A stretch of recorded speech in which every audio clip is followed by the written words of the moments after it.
Buenas tardes, hoy venimos a presentarles nuestro proyecto.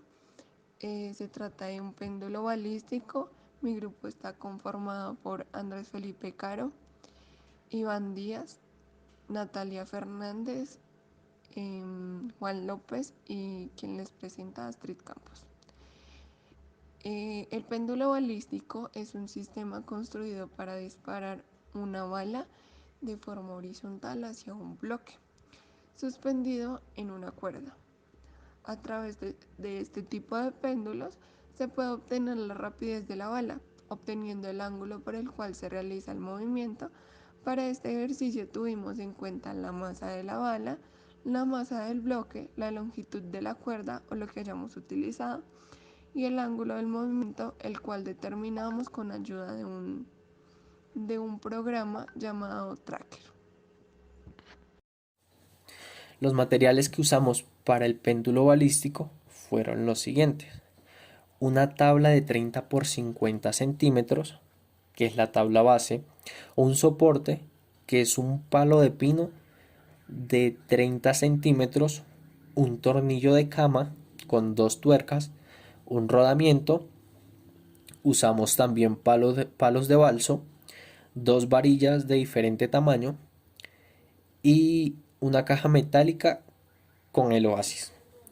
Para el disparador usamos un tubo de PVC, dos resortes y, y una palanca metálica, que esta palanca nos permite medir las tres velocidades distintas que nos pide el ejercicio. Antes de realizar el péndulo balístico, tuvimos que pensar en cómo quitar la fricción, ya que eso era una parte de lo que nos pedían. Por eso optamos con el rodamiento.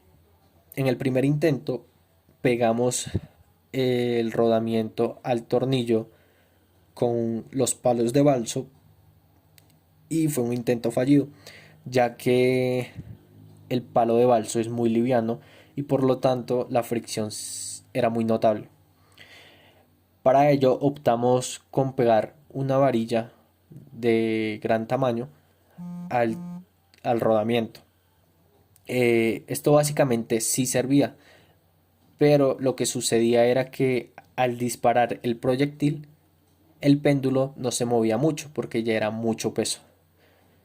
Por lo cual entonces decidimos pegarle al rodamiento una varilla mucho más liviana y en la parte del oasis construir una caja metálica para que ésta fuera movida de mayor facilidad. Hoy hablaré sobre el análisis matemático del péndulo balístico y el cual se dividirá en dos partes. Primero, el choque entre la bala y el bloque, sea v0 la velocidad inmediata después de que se forme el choque entre el péndulo y la bala incrustada en el péndulo. M siendo la masa del bloque, m minúscula la masa de la bala, su velocidad, y de ahí utilizaríamos el principio de la conservación del momento lineal, que se escribiría con la fórmula m por u igual a la suma de las masas por la velocidad inicial.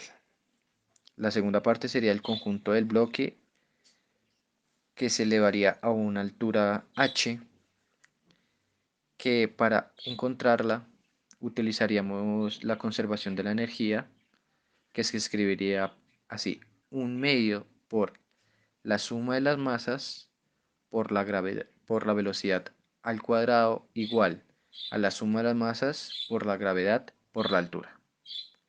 Despejaríamos la altura y la fórmula nos quedaría h igual a 1 sobre 2 por la gravedad aparte por m sobre la suma de las masas por u, esto elevado al cuadrado. Luego de la colisión, el ángulo de desviación del péndulo no superará los 90 grados. Entonces la conservación de energía se escribiría un medio por la suma de las masas por la velocidad al cuadrado igual a la suma de las masas por la gravedad por R por 1 menos coseno del ángulo. Midiendo el ángulo obtendríamos la velocidad inicial y la conservación del momento lineal obtendríamos la velocidad de la bala, o sea, U. En el primer ejemplo utilizaríamos una bala de 0,2 kilogramos, un bloque de masa 1,5 kilogramos, una longitud del péndulo de 0,5 metros y una velocidad de la bala de 10 metros sobre segundo. Para calcular la velocidad inicial del conjunto formado por la bala y el bloque, utilizaríamos la fórmula m por u igual a la suma de las masas por la velocidad inicial. Despejaríamos la velocidad inicial y eso nos daría igual a 1,18 m sobre s. Entonces, ya teniendo esto, utilizaríamos la conservación de la energía, o sea, la fórmula 1 medio por la suma de las masas por la velocidad al cuadrado igual a la suma de las masas por la gravedad por la altura.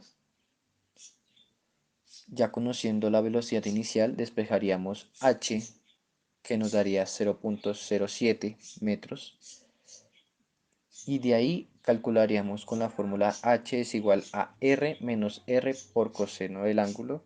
Despejaríamos el ángulo y nos daría 30,8 grados. Gracias por su atención. Bueno, lo primero que hice en Tracker fue ubicar los ejes en el proyectil para poder seguir el rastreo que tiene la bala cuando es lanzada hacia el péndulo. Después ubiqué la vara de calibración sobre el eje del péndulo para saber qué oscilaciones y sin fricción puede tener este. Lo que hice después fue ubicar como punto exacto el proyectil y el péndulo para poder hallar el movimiento que tiene el péndulo y la velocidad que impacta el péndulo a la hora de pegar con el proyectil. Después pude hallar y rastrear el movimiento que tuvo el péndulo y el proyectil a la hora que los dos se chocan para poder hallar las velocidades iniciales y la velocidad final que tiene a lo largo del recorrido en un tiempo de 3 segundos. Después en la tabla se puede evidenciar todos los puntos que hizo el proyectil a lo largo de 3 segundos y en conclusión podemos hallar que el proyectil siempre no tuvo una fricción tan alta para que no tuviera oscilaciones tan grandes. Entonces esto hacía que el péndulo tuviera una fricción mínima para que el movimiento en el eje X no fuera tan grande y nos permitió poder hallar la velocidad y eso nos dio un total de 9,148 metros sobre segundos, lo que recorrió el péndulo en ese tiempo ya establecido. Y esto se repite con cada proyectil a diferentes velocidades. Primero lo hicimos con la velocidad mínima, luego con la velocidad media y luego con la velocidad máxima para poder hallar una velocidad en concreto, y en el video se va a mostrar cuál fue la velocidad máxima, que fue la que más duro impactó y la que mayor impacto tuvo con el oasis del péndulo, para poder hallar como la velocidad promedio que tuvo a los 3 segundos y para poder hallar como las oscilaciones que hizo el péndulo a la velocidad ya que nos indicó la gráfica. A partir de lo anterior podemos concluir que entre mayor velocidad del proyectil, mayor será su ángulo. Para que esto funcione no debe haber mucha fricción y el péndulo debe estar estable para que éste reciba el impacto del proyectil de manera adecuada. De acuerdo a esto, aplicamos los temas relacionados con energía cinética y energía potencial. El péndulo adquiere una velocidad inicial, cero, y a medida que se desplaza a un ángulo, que la energía cinética de rotación se convierte en energía potencial hasta que alcanza una desviación máxima.